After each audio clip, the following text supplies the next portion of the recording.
Nice little cool effect. We'll get into it. Hello, sir. You dapper individual, you. Good evening. Good to see you, man. Good to see you. Good to see you as well.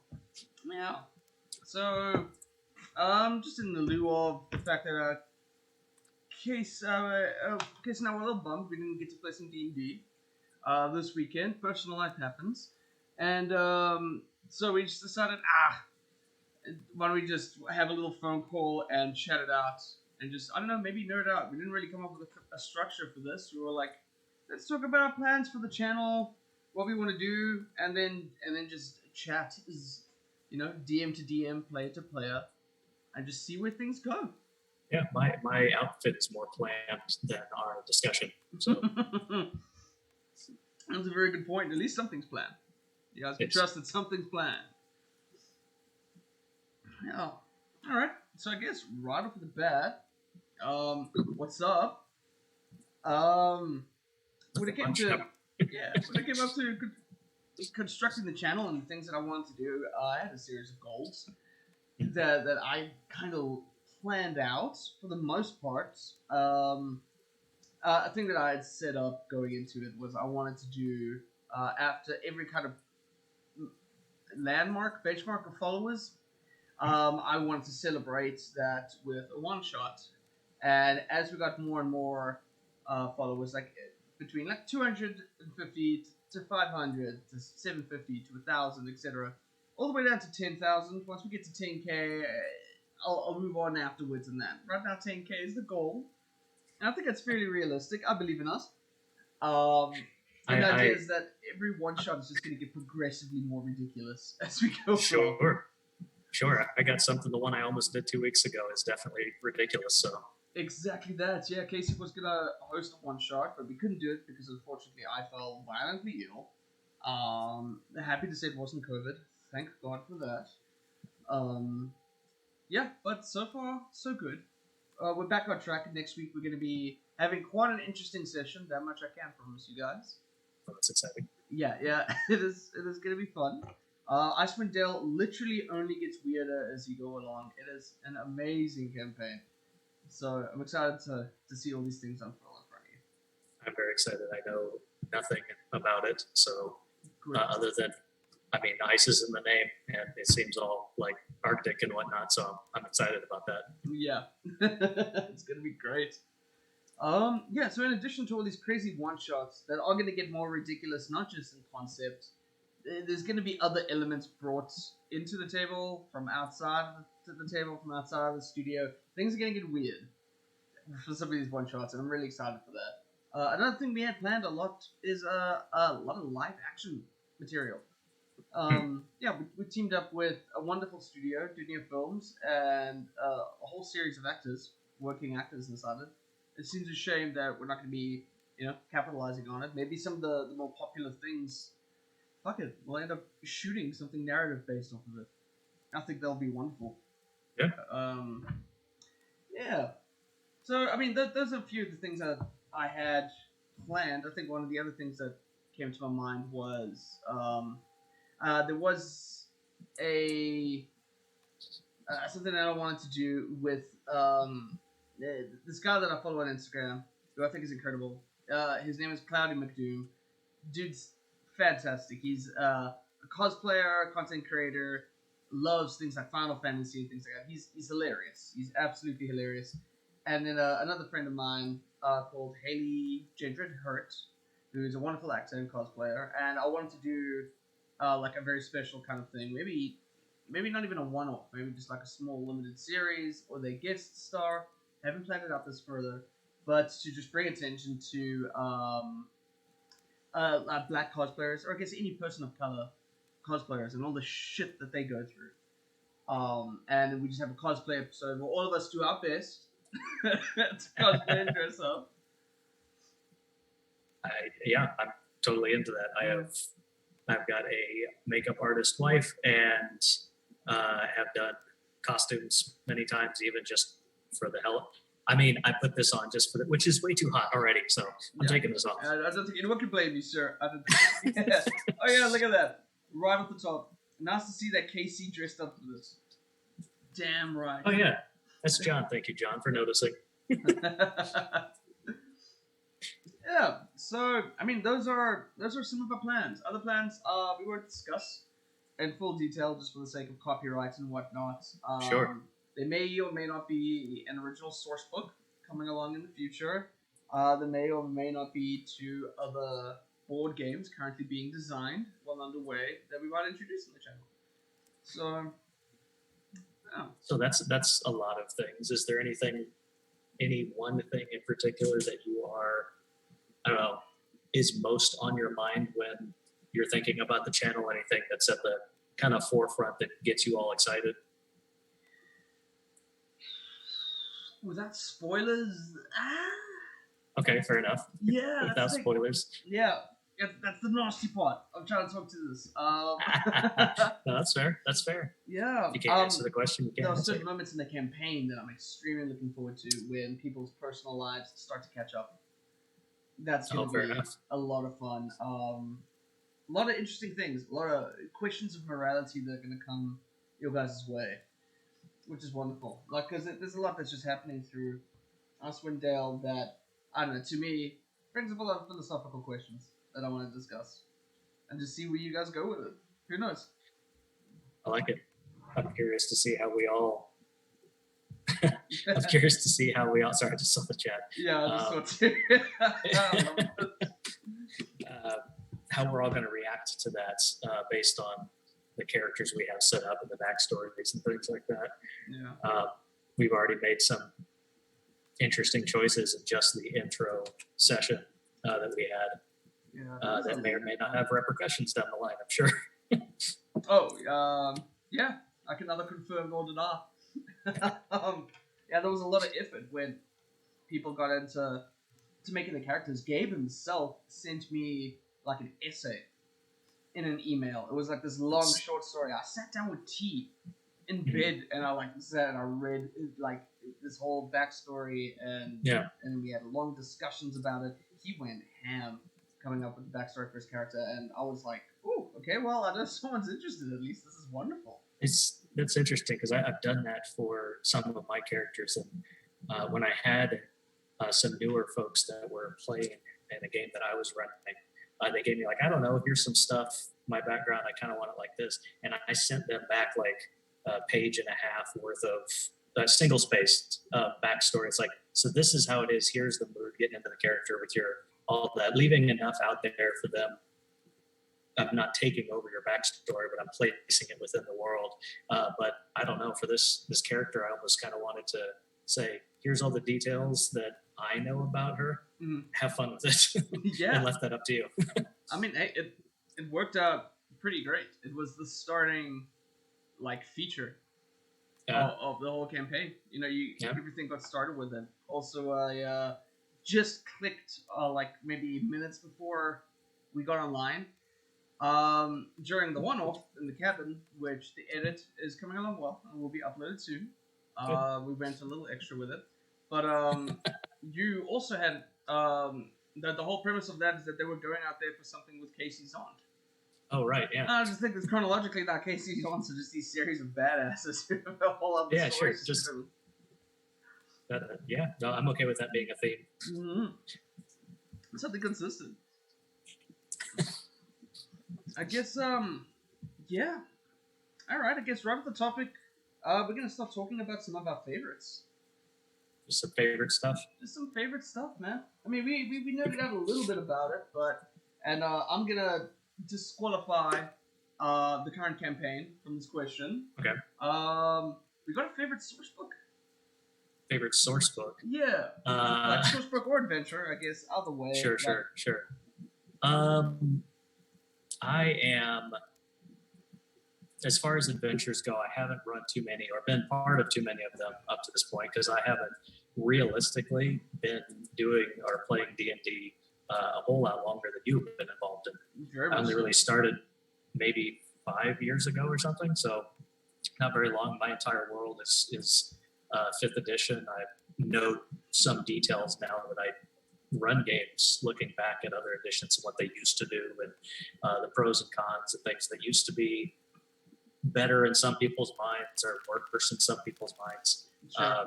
So I know some of that stuff from a distance, but as far as actual experience, my playing of modules and adventures is fairly limited. I started Tomb of Annihilation twice and liked it both times, but never got to finish it. Yeah. And this was me as a player. Played through Curse of Strahd, which I loved. It was modified by a friend of mine, Scott, who ran the game. It was modified enough we called it Curse of Scott, which was perfect. And it was a blast. I loved every second of it. It was fantastic. As far as I would just say source books in general, I really love Mordenkainen's Tome of Foes.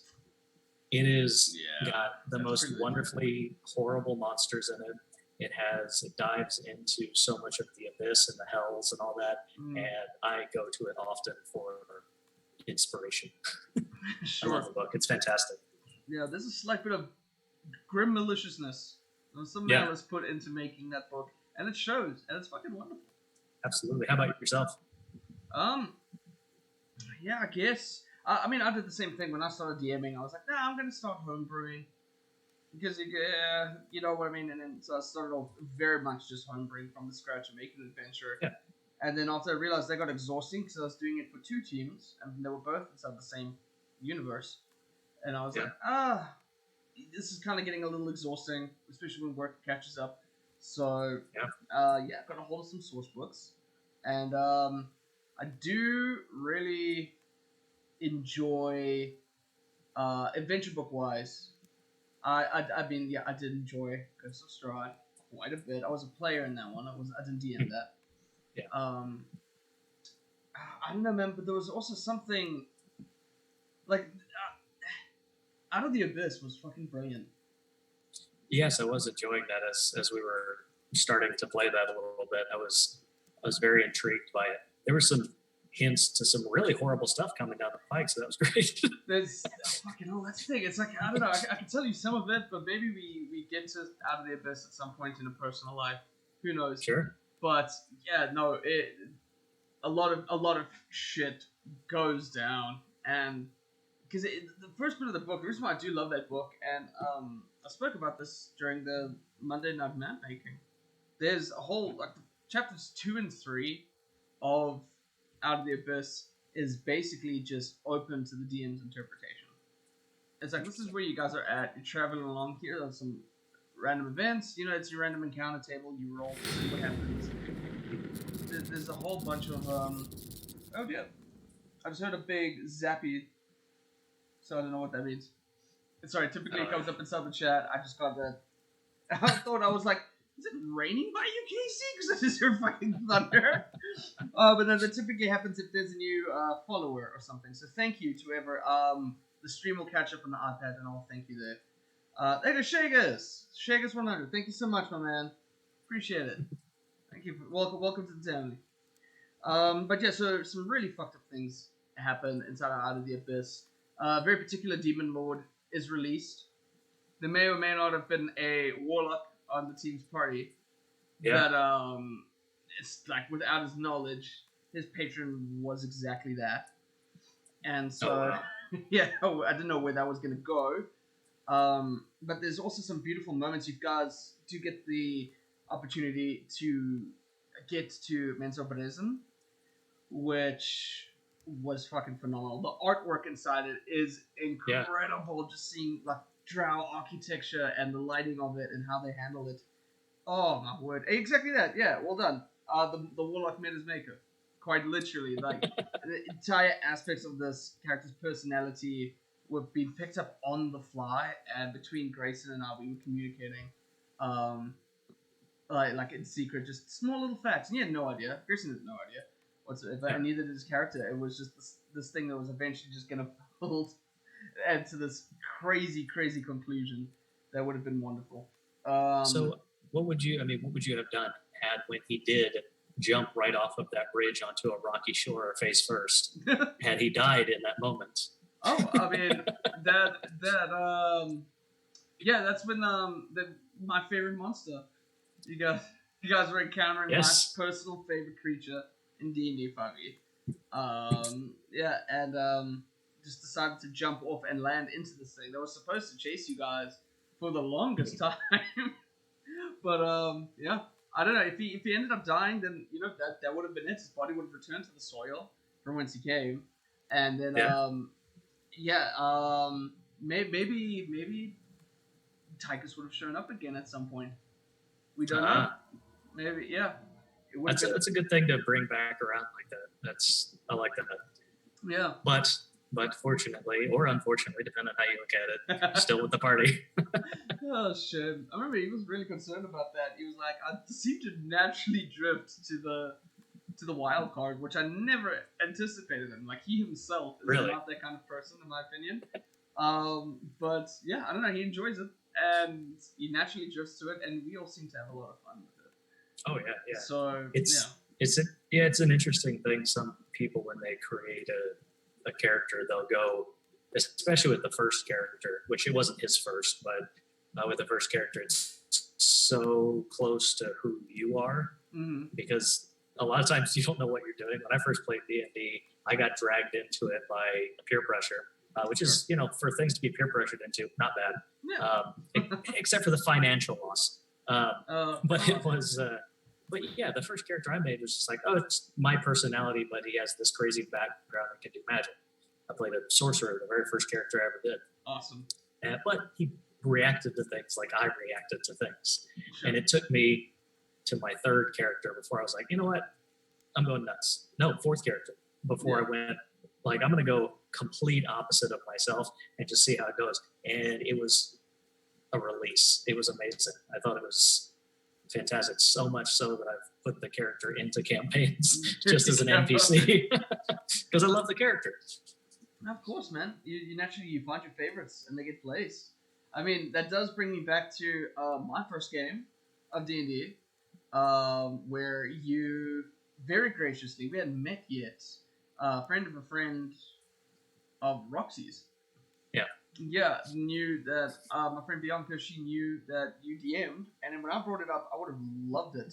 I was like, I would love maybe do D&D for my birthday, and I just explored briefly. I hadn't looked into like Critical Role or Dimension 20 or any of that yet. It was actually, I was a fan of the Game Grumps, and they did a little D&D adventure at some point, and I was like, this seems kind of super fucking fun.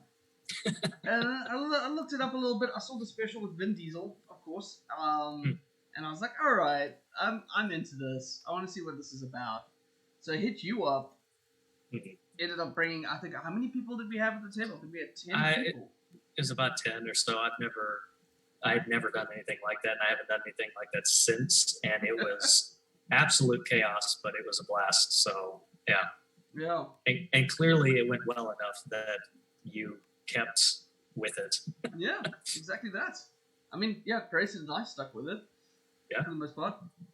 Grayson was in there playing a rogue. I played a barbarian. And that's right. It was different. It was like, who do I want to be? And I was attracted to magic and things like that. But I thought in the end, you're playing with your own close friends. Characters were made based on their personalities. In a way, it was like, who would we be? It's a team example if we were in this.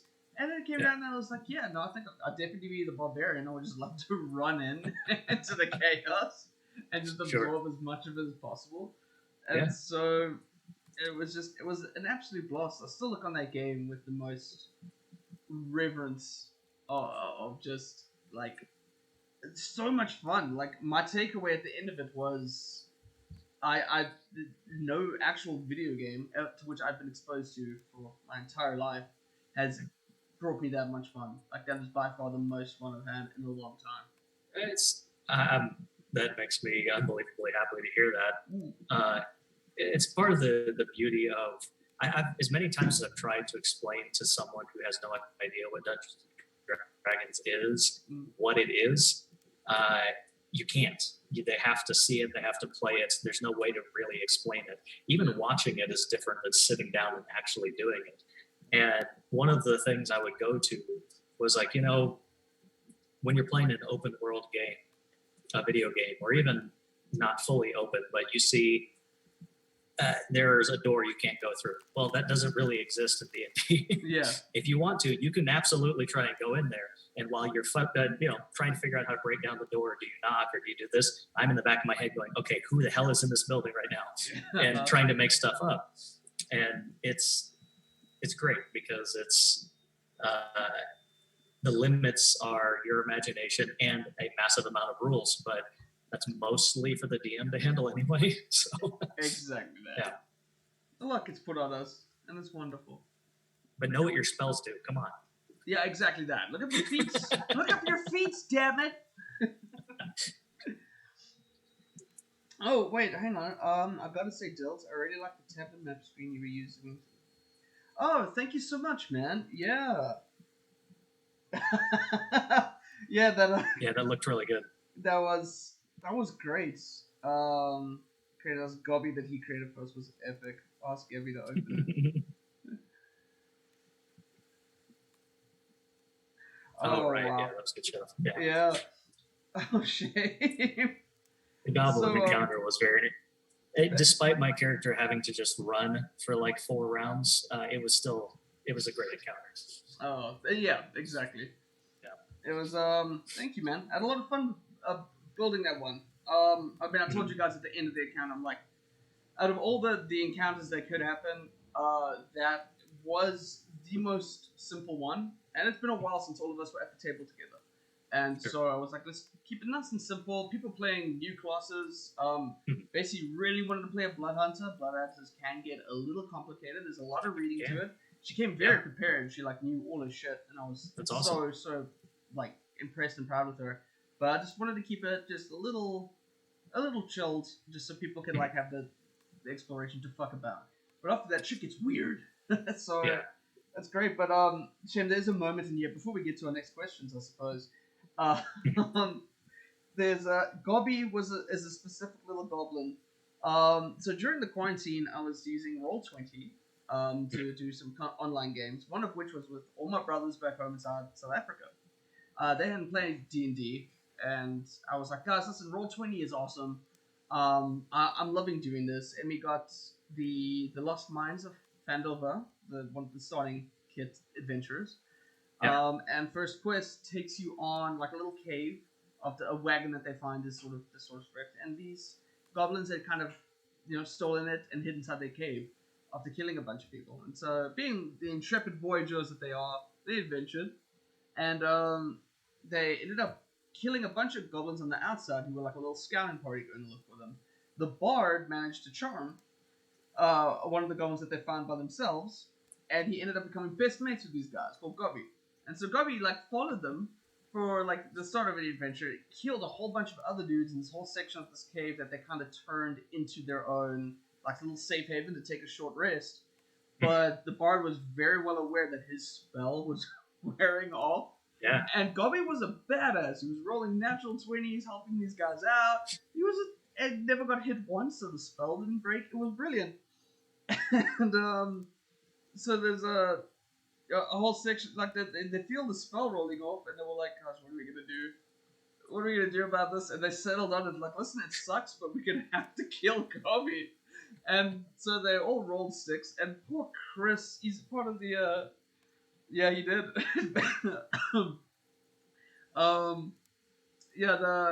Chris, he's in the Divinity stream. He rolled the lowest die, and so he was in charge of killing Gobby. And even in his final moments, Gobby was keeping an eye out for future dangers coming out, and Chris just had to cut poor Gobby in half. It was so sad. They hated him. I got messages from Lyle for like a week being like, "You are fucking evil." I was like, "You guys did it." Yeah. Players love to pick up companions and grab pets, and they'll fall in love with NPCs and hate other NPCs, and they love having buddies along for the ride. But in that particular situation, that's a tough one because he's not really your friend. No, not for long. I mean, there's always options. They can try to convince them of things afterward, or knock them unconscious instead of carving them in half. But you just killed all his buddies. Exactly that. Yeah. He's got a quota to meet. Hey, if you leave him alive, you can always, if you were doing further campaigning, bring him back for revenge later on. That'd be great. There we go. Oh, Gobby comes back. Yeah. So, you mentioned earlier your favorite monster, but didn't actually say what it was. That's correct. Yes. Yes. Yeah. Would you like to share? I would love to. Yeah, the land shark, the bullet, or the boulet, however you pronounce it, we accept you. I can get away with pronouncing it wrong because I'm foreign. So. There you go. Always a good excuse. Yeah. I think D&D Beyond has it as bullet, but I think that's how I was initially told, so that's how I pronounced it. There's so many strange and bizarre names that it doesn't matter. Yeah, exactly. I think we pronounced tiefling like 3 different ways during the stream. So yeah, exactly that. Yeah. Tiefling and typeling. Yeah. Yeah. It's 2 ways, but either. Exactly. Icewind is full of natural accents. A lot of immigrants and stuff inside Icewind, so people can pronounce things differently. Bam, made it canon. What up? No, I would say Bullet, the land shark, is my favorite. I adore the concept of them. Like, the art is incredible. It's massive shark mole, and just the concept that you can stalk people with this huge thing that's fucking unstoppable. It's a tank of a creature. Yeah. Man. And they just live to find something, eat something, and then move on. But they like hate eating elves and they love eating halflings, or it's the other way around. They love the taste of halflings. So if they find a halfling, they know it's scent and they're gonna go for it. So like there's immediately something like, if there's one or of 2 things inside your party, naturally this thing is gonna have a whole different kind of encounter for them. And that's I don't know, there's just so much about them that I love. That's the fun details to look at. There's been so much time, decades, for this lore to build up on so many of these creatures. I don't know in what edition the bullet was first introduced. It was early. It was like 2nd edition. Yeah. Like the first concept art is funny. So a lot of time to have those interesting details about certain creatures that when you're preparing for something like, okay, so how's this creature going to react? Well, it's all there. It's out there in the source books and everything that says in these situations they react this way and so on and so forth. Yeah. And you don't have to do that as a DM, but it's great fuel for making the combat more interesting. Absolutely. Yeah. So what about yourself? What's your favorite monster? Yeah, I brought that up, and as I was bringing it back up, I was like, I have no idea. I am a... You mentioned you like devils. I do. I think the devils are very interesting. It's more of from a story perspective, or their motivations that fascinate me, because they're interesting as NPCs more than they are even as enemies. They're great as enemies. Don't get me wrong. You throw an ice devil into a fight, you're like, why is an ice devil immune to fire? What's going on? Yeah. So I think they're spectacular, and I love the hierarchy in their system and how the sort of government works there within the various levels of how it's all very fascinating to me. It's so sinister, but in a very intelligent way. I love it. Yeah. If I had to say, it's actually probably the Roper. I love Roper so much. They're almost never going to kill your party or anything like that, which is not the point, really. Yeah. But they are so wonderfully annoying because they've got a decently high AC. They've got like a 50-foot reach. You can't tell that they're there because they have a false appearance. They are exactly that. Even I threw Ropers at characters from like level 4 all the way to like level 15, and they were still entertaining. Yeah, I mean, it's 4 attacks in 1 turn. Just yeah. People in. And it's mostly, and realistically, they only get 1 damaging attack each turn, but they got you all like restrained and pulled in, and it's exactly that. And you team that up with 1 or 2 monsters that like are aware of Ropers, like an intelligent creature. They're aware of Ropers are to the point where they can avoid it, and they just wait for Ropers to start pulling in people, and then they capitalize. So there's that whole thing. Like it's a great creature to build an environment around. Yeah, they're really fun. And of course, I love a lot of the classics. I've only used one of them in combat one time, and it was a disaster because I messed up one of the mechanics of it. But I love beholders. They're fascinating. They're extremely deadly, and just so menacing. And I hope to use more in the future. But yeah, my first time was a disaster, which is part of DMing. You mess up, you forget abilities that monsters have, and just like, do I go back? Do I retcon this? Or just roll with it and say, oh well? Exactly. I mean, yeah, you've been there when it's naturally you got a lot of things going on. You're trying to add ambience to it, so you worrying about the music, and it's like you just now and then you just forget. It happens. Yeah. But this is not good. This is not good. One of my players is in the chat, like taking notes. Oh yeah, shit! Look at them. They're conspiring together. Hey, stop it! I'm also like taking notes, like scratching out. Okay, no ropers, no ice devils. You can start sprouting off just useless facts that just aren't true. Like, incorrect facts and stuff. Exactly. Yeah, Roper's AC goes down if you hit them from closer. Yeah. All right. I guess if we're on the topic of favorites, why don't we just go down the list? Favorite races, favorite classes, and then eventually we'll get to. Oh, there goes the lightning again. Thank you, whoever. Appreciate it. It'll catch up, and then I'll mention you by name. I promise you. But yeah, I guess we'll go through our favorite races, our favorite classes, and then we can start sharing our favorite moments as a dungeon master or player. Sure. Start with races, I suppose. Yeah. I guess I can, even though I don't have an answer, I can start because you answered the last one first, technically. Let me think. Is it cheating if I say the Genasi race because they have the 4 subsets? Or I know there's others, but no. The 4 main ones. We're not playing for stats or points here. Yeah, I think they're really interesting. I've made a couple as NPCs, as good guys and bad guys, and in between. I made a character that was an air Genasi. I've always had a plan for a fire Genasi wizard that I thought would be really fun. Wow.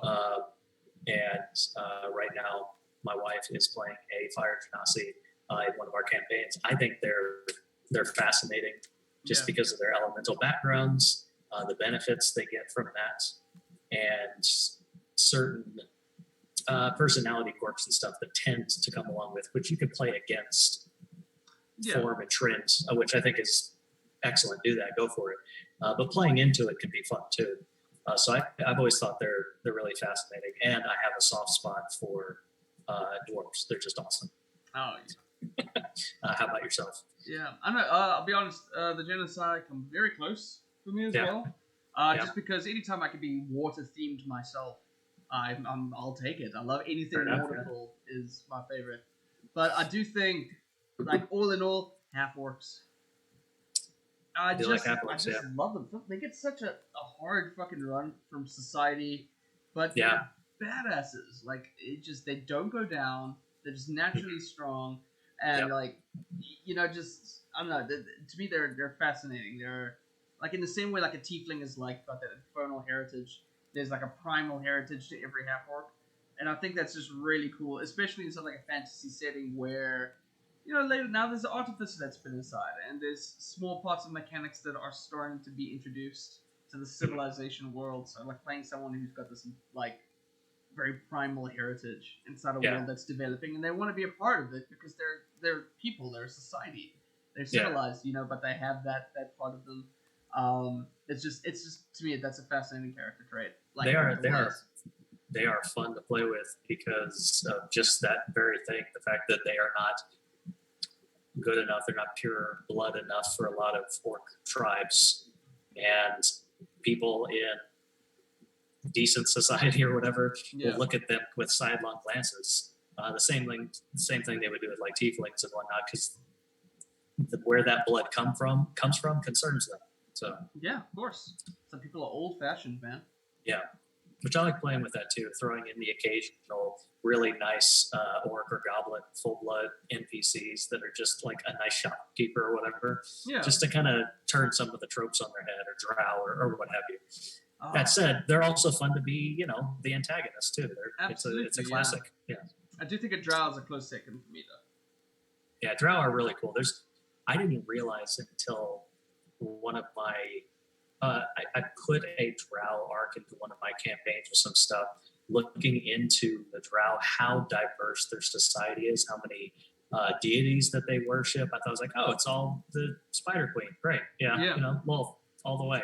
No, there's a lot of others. No. There's a lot of others. There's a whole different set of subclans. Yeah. And there's just really cool parts of their society where like every priestess of LoL, like all of the hierarchy and the religious are all women, and the men are kind of like subservient captains. They're taken as partners and they're chosen to like. It's just interesting, like, and the architecture of how they build everything is incredible. Their fashion and their clothes design is so outworldly and awesome. Yeah. And so there's to me, like, I don't know, I've never been a fan of elves. Even in Lord of the Rings, I was like, they're too perfect. They're too flawless of like a being for me to be like, I don't find you interesting. I'm sorry. That's why half elves are great, because they're like, they got a little bit of that, but they can exactly that, and they act as like natural diplomats. And sorry, I'm saying this while. And I didn't miss the part where John said gonna have to murder John's character. Well, John, I already did murder your character. You just got reincarnated. So. Yeah. Oh man. Yeah, Shane. So and Shane, here's Sean is talking about being a wizard. He's being an elf. He's sorry, Sean. I like your elf. He was cool.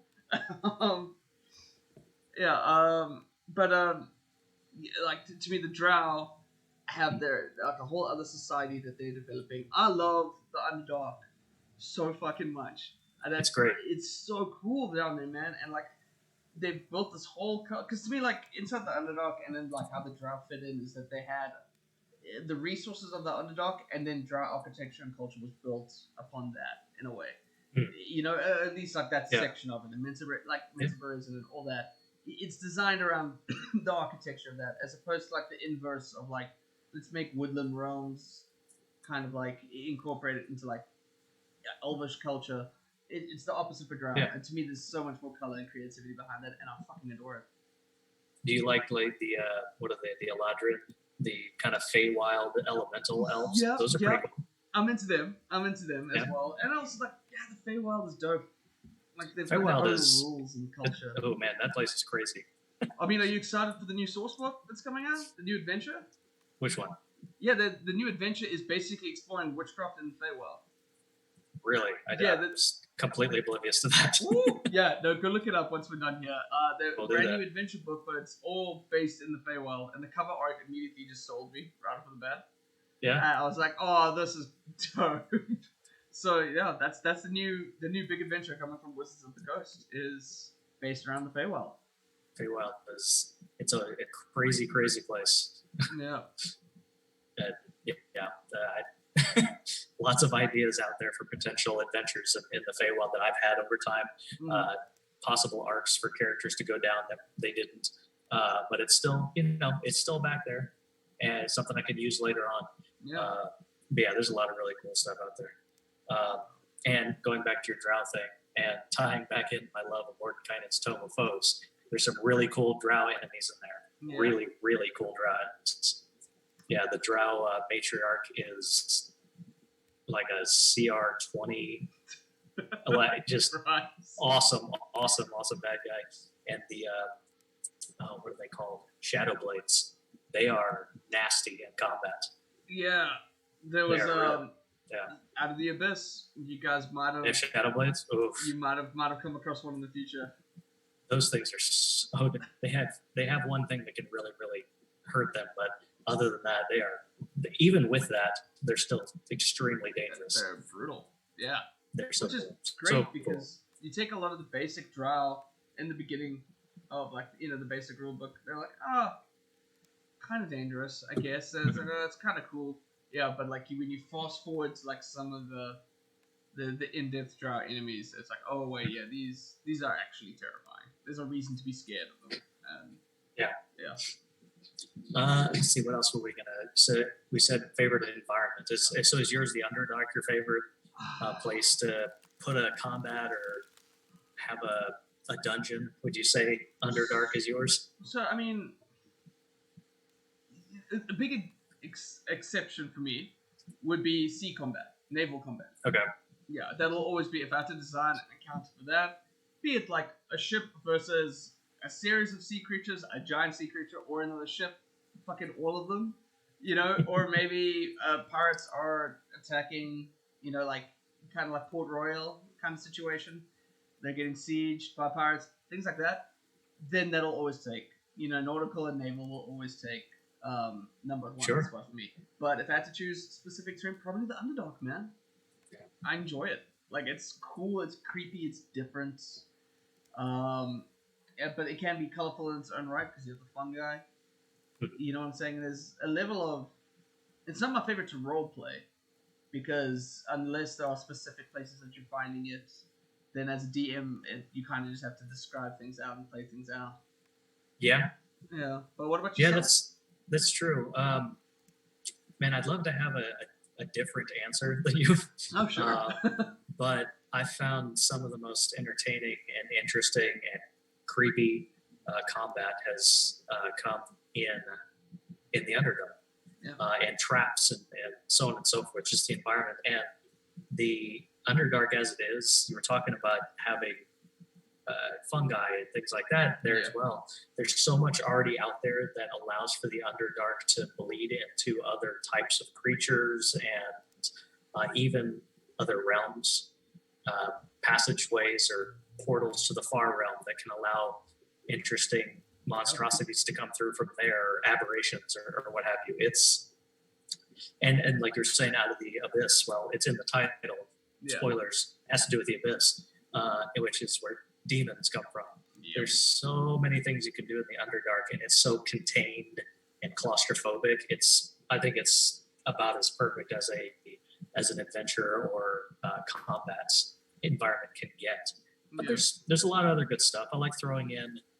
I think environmental hazards are entertaining, where you're having to travel and fight through, waist deep snow or something. Yeah. Where they have to, or a swamp, where your movement is now halved, but the enemy is used to the swamp and has like webbed feet, so it's not a big deal for them. Yeah. Yeah, I had a group fight frost giants that the frost giants were totally okay because they had these massive fashioned snowshoes, whereas the players did not. There we go. So, that's terrifying because the fucking movement speed of those things are terrifying as it is, and now they're not. Yeah, well, you forget that they're a huge size classification, so they're massive. Yeah. It's not giants like not like a giant. Yeah, normally what you'd see in fantasy movies and TV shows and stuff like that, we're like, oh, he's a giant, he's 10 feet tall. Like, no, he's close to 20. Yeah, he's not 1-1 from Game of Thrones. There you go. Yeah. All right, I guess moving on to classes. Got a favorite? Favorite class? Yeah, what's your favorite class? Shit. That's a hard one. That's such a difficult one because they all have their own. And I'll say it, all of them. I know people like to talk crap about some of them, but they all have their own. Fighters get a lot of hatred. Yeah, ranges. I tell you what, a high-level fighter is just one of the most terrifying things in combat. Yeah. If they get in close and they can attack like 8 times in a round, that's absurd. Yeah. And at that point, you're doing insane amounts of damage anyway. Yeah. I think fighters are fantastic. I've not played, I briefly played one for a couple of sessions, but I played a high-level one for a one-shot, and it was like running in head first against an ancient red dragon because this is how I do things. I just ran up and just started wailing on him. That's such a hard question. I think clerics are just about one of the most amazingly powerful and I say underrated because everyone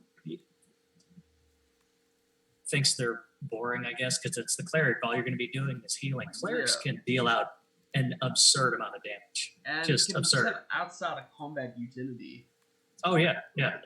to the extreme. Like, And they can end up having really high armor classes because they can wear the heavier armors and everything. exactly. And if a cleric has lower dex and goes late in combat, not a big deal because they're gonna have to. They could heal people. Yeah.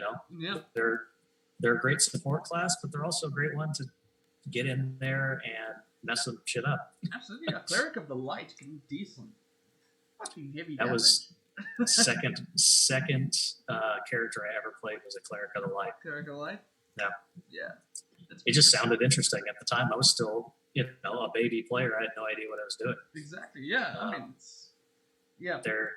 I like clerics. I think they're fun, and there's almost no better way to frustrate your DM than to cast Spirit Guardians over and over and over again. Yeah. I should get used to that. Yeah, that's a good one. Yeah, how about you? Yeah, I mean, clerics are up there because they're one of my favorites. You can customize them creatively. You know what I mean? Like, today, I mean, not everyone just goes to a cathedral every day to worship their god. Like, maybe you're not even inside a civilization. You're branching off to some other area, and how do you worship this god? And there's so many different gods in each kind of domains, because that's the point of the domains. So I think clerics are up there for the sake that you can create someone really creatively, and you can build philosophy around it. A death cleric doesn't necessarily just have to be like a Grim Reaper. You know what I mean? They can just go in and what's that? Javi! What's up, hello? Something weird kind of happened. What do you mean something weird kind of happened? I opened the door to let Ricky out. Yeah? And someone's food was on the doorstep, so I'm just making sure that you didn't order food under the name Patricia. No, I did not order any food under the name of Patricia. Okay, we got some fish and chips Hey, with fries and some California fish tacos Hey, with water. Patricia, if you're watching this, we have your deep fried fish and your tacos delivered to our house. And a sweet tea, is that what I'm seeing? No, a water. And a water. If you're there. Shame, I don't know, if there's a number, call them maybe. No, there's no information on it. I don't even know what store this came from. Oh my god. Okay. Sorry. I love that this is getting immortalized on the internet. Yep. Guess which highlight I'm gonna make. Sorry. So do you want the fish and chips or I'm the gonna tacos? release that on someone, not on the air, but probably Which one? The fish. They're both fish. What is that? I don't know. I'll eat one You know of them. what? We'll share it. You will share. Okay. One Sorry, each. Casey. Sorry, Kate. Sorry, Trish. Sorry, Trish. Patricia A. Oh, okay. That's fantastic. All right. Fantastic. It's also a way to break up whatever we were talking about and move on to something else, I suppose. I was about to say, I guess favorite moments. It's a great moments? tangent to that. Yeah, so I don't know. I guess this is gonna be where we ramble on quite a bit. But like, do you recall, like, I guess not favorite. I want to say favorite because then you go through the stress of like, oh, I've got to rank them or something. You know, sure. Do you have a moment that to you as a DM and I guess as a player that really stuck out to you that was like, this will be great. You know, like this is such a great moment. I'm so happy to be a part of it, kind of thing, or that you feel like fuck yeah, I nailed that. I'm such a good DM, I did it, like, you know, or like you took a gamble as a player, whatever. Like, what's a great moment as a DM as a player? Yeah, man, there've been a lot, which I think is looking back. So fortunate that I can't look back and think that there's been so many moments that it's hard to not only pick one, but to even think about it, because I've been overwhelmed with great stuff. Sure. Having great players who react to things in ways that either I hope are even better than I'd hoped, or in different ways that surprise me. Sure.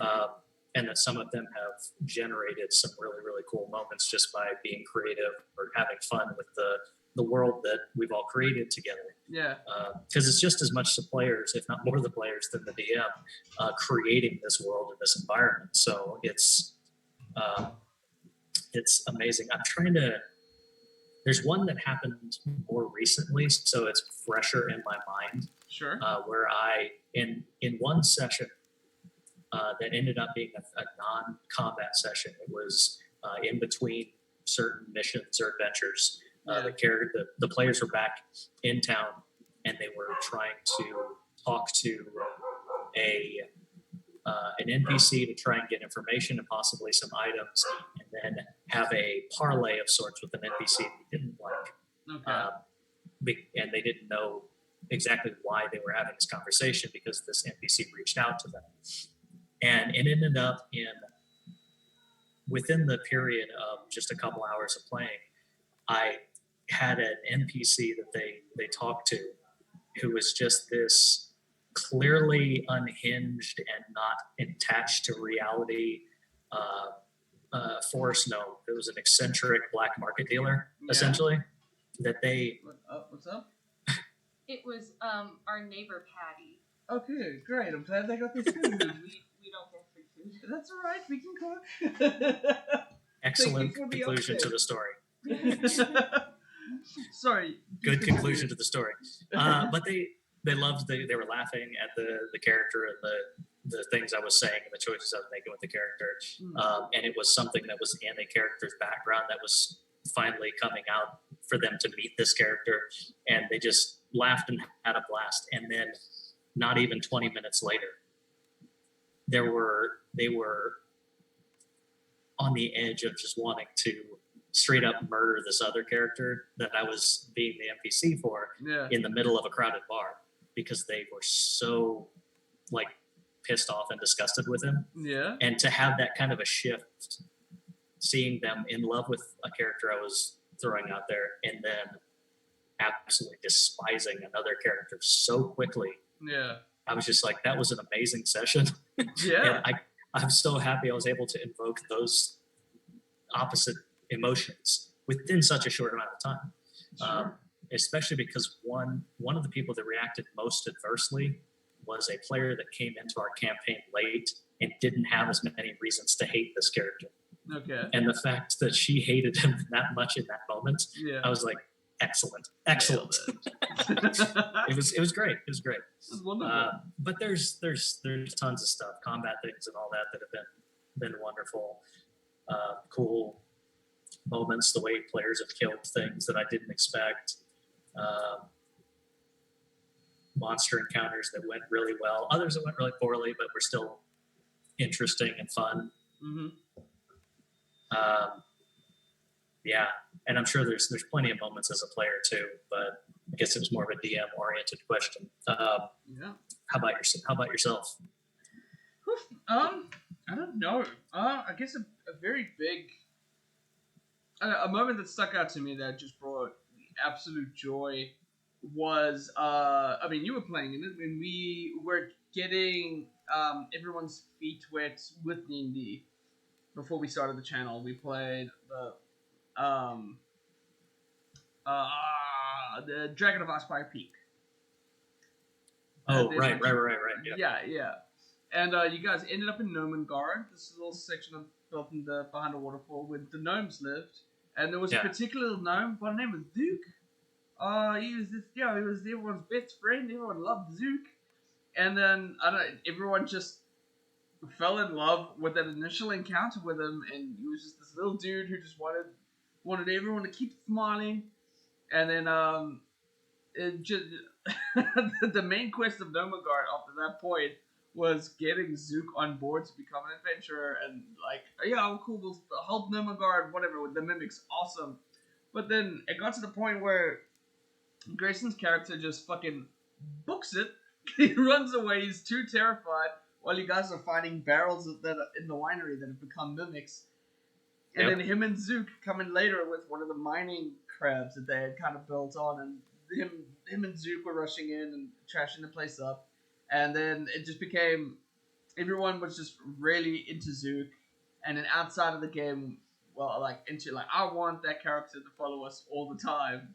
And that's like their main goal. to me that really struck a chord, and I was like, oh wow, this is like the first time someone's really fallen in love with a character who in the book was literally just a name. It wasn't anybody else. So that to me stuck out, and I was like, okay. That actually reminds me of another, I would say, moment or moments, because it happened for both of the campaigns that I'm currently still running. Sure. Way early on, the first NPC that they liked that died was a very sobering moment for the characters and the players. It was interesting. It was interesting to be a part of the very, very, very first thing I ever ran. The very first thing I did. It was in Tales of the Yawning Portal, the Sunless Citadel. I ran that, and there's an NPC they meet along the way. And that first group, it was, I don't know, like 5 sessions in or something as they were going through this thing. And in the final combat with the kind of end boss of it, that NPC died. And when it happened, and I described it happening, the table was just dead silent. Oh. And it was so cool. That's awesome. But it also brought weight to like, oh, when things go wrong, these characters die and they're gone. And we're level 2 or 3, and we can't do shit about it. Yeah. So we have a cleric, but they don't have a revivify yet. So this NPC's dead. Right. And it definitely brought a theme of mortality to it. And also it was an NPC that I did that they enjoyed and they thought was fun. Sure. And one of them carved that NPC's name into the back of their shield as a reminder of the lost and stuff. It was great. That's awesome. It was fun stuff like that. Yeah. It's interesting. The other group I don't know if they got quite as attached to the guy, but had a similar same dungeon, different NPC that got killed in a spectacular fashion. Yeah. But it was still that moment of, oh crap, Fuck. NPC can die. I guess we can die too. Yeah. Yeah. Yeah, that group I've killed 3 of the 6 of them, but they have a cleric, so that helps. Oh, there we go. Yeah, that cleric. You better just stay safe, buddy. Stay safe. Well, one of them was the cleric, and the druid had to reincarnate. Oh, that's correct. I remember you telling me that. Yeah, like when the day it happened, you texted me. It was like something cool happened. Yeah. Yep. Died as a human, came back as a furbolg. Oh, that's awesome. Yeah, because the druid himself was a furbolg, right? Yeah, which led to a lot of accusations about the druid influencing the new race. No. Which he will not confirm or deny. Okay, that's cute. It was definitely interesting. There's a particular moment as a player that I remember during quarantine. A beautiful Roll20 game of Curse of Strahd. I made my half-orc assassin, which is just a fucking deadly build. It is so brutal. Get that surprise attack, you get an automatic crit, you get your extra damage from half-orc, so you're just pumping out damage. But yeah, and it was, Strahd's coming in and out, constantly fucking with us throughout this campaign. But the half-orc Rhaegar, he didn't really give a shit. He was like, I mean, you're a bit of a prick, but I grew up with pricks, so whatever, dude. And he would often just give him sass. But he broke his tipping point when they're at a tavern at one point, and Rhaegar was just like, listen, I just really need a beer. Can I just get a beer right now? And he was like, oh no, we don't have beer. And I was like, what? He's like, yeah, no, like it's permanently night here. We can't grow wheat. We basically just have grapes for wine. And that's when Rhaegar like snapped. And the bard did his shave. God bless him. The bard did his best to help out. He used prestidigitation to make the wine taste a little more like beer. And so I was like, I'll kill everyone that fucks with me from now on. But there's a particular NPC that, for the sake of the tarot deck, if you haven't played Curse of Strahd, I'm not gonna like bring up her name or whatever. But Strahd is like obsessed with her, and kind of has a pretty like rapey relationship with her because he's a power complex. And all the characters eventually got drunk and went back to bed, and Rhaegar stood up, and he approached her, and was like, "Listen, I've got a plan. Yeah, it's up to you. We can do it if you want to or not. Like, it's totally in your hands. It means nothing to me, but it may or may not help your chances." And she was like, "I definitely want to hear, what it is to say." And I was like, "Well, I could make you really ugly. I could scar your entire face. I could make you the most physically repulsive thing on the planet." And yeah, like it rolled well, and Rhaegar scarred her and removed an eye and like a little chunk of her nose and her lip. And after that, Strahd never left her alone, but fucking hated Rhaegar. And eventually, I died. Eventually, Rhaegar died, but he did die with a bit of a fuck you to Strahd as he passed away. Excellent. Yeah, but like the NPC's life was a little bit better because Strahd wasn't. I was like, I'm kind of into this. This is kind of harsh, but I'm kind of enjoying like playing Rhaegar that way. Yeah, that's fucked up, but it's interesting. It's creative. I know the NPC you're talking about. And just if it's the same from what I know, again, the version I played was modified by the DM at the time. But that's a lot of the NPCs and stuff were the same, though, given their twist by the DM. And I think he added in more than he took away. Sure. I think the main thing he took away was the werewolves because he thought it was really boring. Oh, wow. And, okay. He just didn't think it tied into the story that importantly, so he just like, eh. Okay. So, which is fine. I, at that point, never played the original, and I learned about that afterward. And I was like, oh, okay. Oh, wow. Sure. It's kind of cool to we did, on a random encounter, I think we bumped into some and fought them one time while inside Lehman's tiny hut, which was an interesting experience. That's fun. Yeah.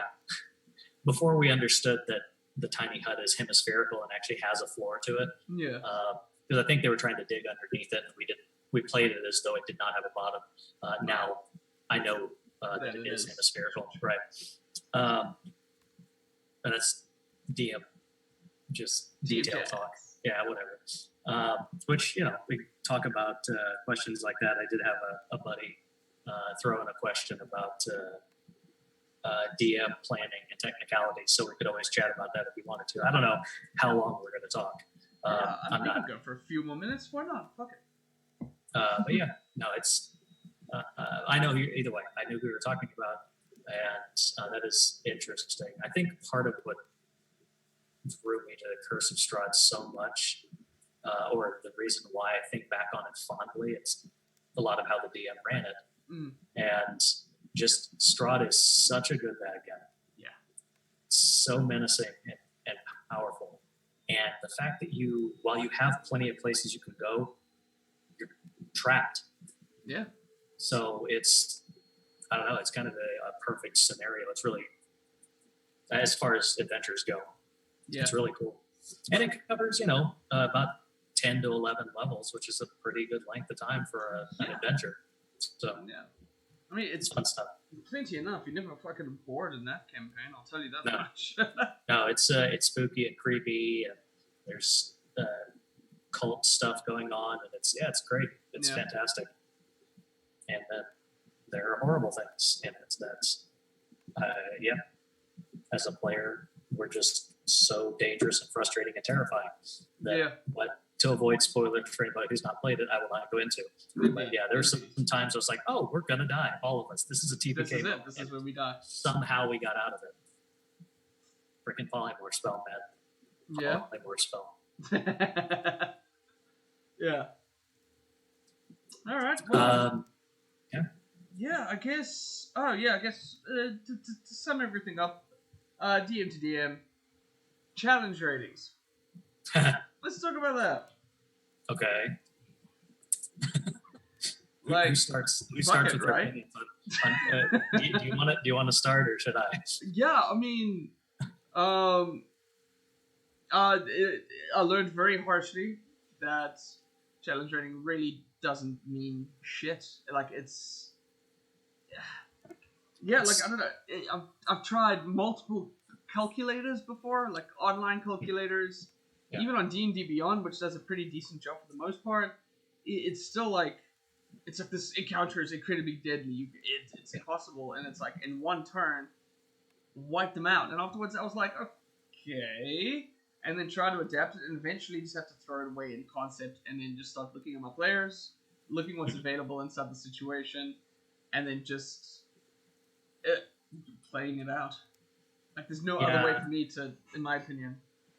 Yeah, challenge rating, I kind of view in a similar sort of way, but not exactly the same. I view challenge rating the same way I do the alignments. It's more of a kind of a guidepost. Guideline, Yeah, it's not really something that you need to say, like, when it comes to alignments, well, my character's lawful good. This is exactly what they would do in the situation. It's like, no, that's just something to keep yourself oriented with the character of how they generally view things. Yeah. And even then, your character can develop along the way and become more chaotic good, or even more lawful neutral, or something like that. Yeah. With the challenge rating, it's a decent place to kind of start you off at. Like, this is a CR8 monster.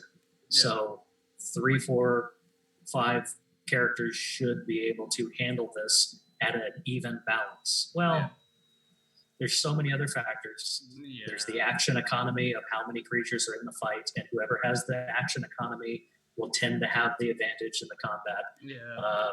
There's environmental things. There's also how many magical items do the characters have? Because if they have a couple of really cool magical items, then they should be playing at a much higher level. And ultimately, the true gods of the game, the dice. Yeah. I've had combats that should have gone really, really smoothly. They went horrible because of dice rolls. Both players and the bad guy. Sometimes the bad guy rolls terribly, and the fight does not go the way you expected it to as a DM. Yeah. And they just run over an enemy.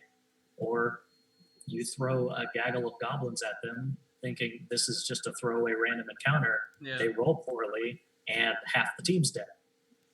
Yeah. So it's decent as a starting point or a guideline, but it's who knows what's going to happen. You just kind of have to, like you said before, adapt to your players, what they can take on, or it seems like they're good with, not necessarily exploiting strengths or weaknesses or things like that. I suppose if you really wanted to make things interesting, you could do that, but I try not to plan my encounters to circumvent characters' abilities, because at that point, why do they even have the ability if they can't use it? Not at all. That makes them where they can't. It's not fun to play if you can't use your cool ability. Yeah, exactly that. You're just a bully at a playground. It's just right. It's like, well, awesome. I'm glad I invested and learned all my spells and abilities to be like nullified. Yeah, it's about having fun. And as a DM, yes, I talk about how I've killed characters and stuff before, but it's part of the game and how the dice rolls go, not because I was trying to kill someone as a DM. Exactly. It's not what I was out for. No. It's just a hazard of the game and part of it. As long as you're having fun while stuff happens, especially if they die, like your say it was a half orc assassin did. Well, it was part of you playing the character. It was you got your fuck you on the way out or whatever. Exactly. He earned it. He definitely fucking earned it. Like, you can't go toe to toe. I would think it was maybe level 6. Mm-hmm. When I passed away, it was just a one-on-one moment with Strahd. And he just rocked up at some point, and Rhaegar was like, if I can't talk my way out of this, I might just be dead. So just tried it, and eventually you just even with a couple extra levels, you wouldn't want to one-on-one with Strahd. He's a little too powerful. Yeah, exactly that. But it was a cool moment. It was, even though I died, and I was like, I did really like that character, and I had plans for him in the future. But it was just a cool moment. Yeah. But I know. For me, while we're talking on the concept of building around, adding monsters and and challenge rings, environment plays a huge factor for me. I love the justification of why are monsters there, what they're doing, and then I guess you could add a really low challenge ring monster, but if the scenario that they're in, is catering to that, then that becomes a whole other level of difficulty for them to tackle. So, yeah. It's I got lost in the chat there for a second. Oh no, you The mentioning Deus Ex Machina, if you've overestimated your player's characters, that's something as a DM you can have in your back pocket. It depends on how you want to run the game. Yeah. If you want to, like, they get into a TPK situation, and it's all been pretty even, or it's their fault maybe for making bad decisions. Then realistically, a TPK is appropriate. Though I have not personally, haven't been doing this for terribly long, almost 30 years, but sure. The situation has not arisen, though not long ago it nearly did. Yeah. But one of them took a risk and it worked. Essentially trying to say, hang on, let's negotiate. Yeah. But did it in the correct way to get this bad guy to actually be curious and listen. Sure. Not just going, hey, here's the white flag. They went, hey, here's the thing you're looking for or whatever. Yeah. It was that kind of last ditch effort. It worked. But if, say, something were overwhelming because you as a DM put something in a situation and you completely misread the strength of the characters and stuff, doing a Deus Ex Machina to kind of save their skins, I wouldn't say that's a bad thing to do. I wouldn't say do it in all situations because you're terrified that the players are going to hate you for killing them or whatever. I wouldn't do that. It should all be fun, and even death can be entertaining to an extent. And when things go wrong, sometimes that's my favorite parts of combat is when shit just goes really bad, poorly. Very often it's the most exciting part, damn it. Yeah. But I have used a Deus Ex Machina once or twice before to save something that I overestimated or whatever, and I made it make sense though. It wasn't this comes out of nowhere fucking thing. It was either something that was story planned ahead of time, so it's not really a save their asses thing. It's I already had this plan. Yeah. Or no, this would make sense that this would happen right now kind of situation. Sure. But generally speaking, if they die, they die. They die, they die. It's the drug. If he dies, Sorry. he dies.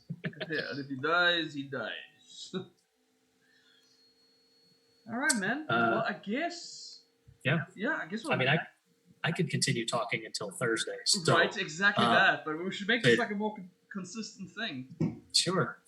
Maybe more structured or something in the future, but I think this was fun. Just Absolutely, chatting. Yeah. We can open things up to the chat as well. Some questions in the chat. Reacting to some comments. I know I had another question or two in here that I had thought about getting to, but can save that for another time. Indeed. Yeah, we'll jot them down. Thank you. Thank you for coming out, man. This has been wonderful. Of course. I had to go so far. I had to sit here and drink. Oh, no, right? Something at least nice and chill. Apple juice. Apple juice. It's apple juice. Yes. What are Twitch's rules on that? I don't know. Why drinking? I mean, if it is, we'll plug it. I did have a flask in our first session, but it was filled with water. Water.